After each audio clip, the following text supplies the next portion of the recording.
I'm Matt Baugh from Satsuma, Alabama, which is just outside of Mobile. It's an 81 Chevrolet truck that I've owned since I was 15 years old. Bought it in 85. Started a restoration on it in 2009.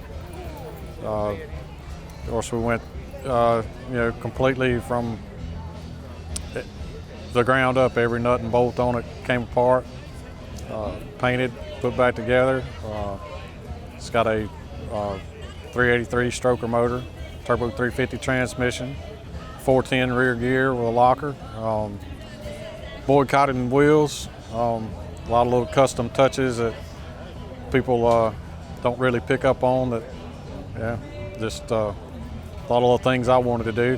One of the big things everybody does notice is the bed of the truck, and it is all wood. It's not painted, or I've had people ask, was it parquet flooring? It's actually Brazilian cherry and curly maple that's glued and joined back together.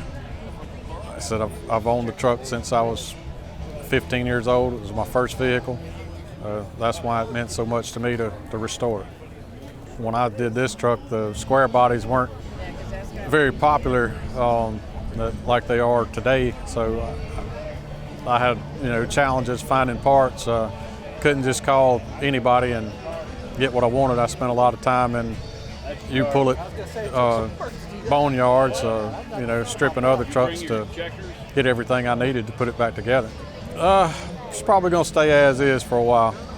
You can sink as much money as you've got into something, and just ain't in the money sinking mood, right? For a little while anyway.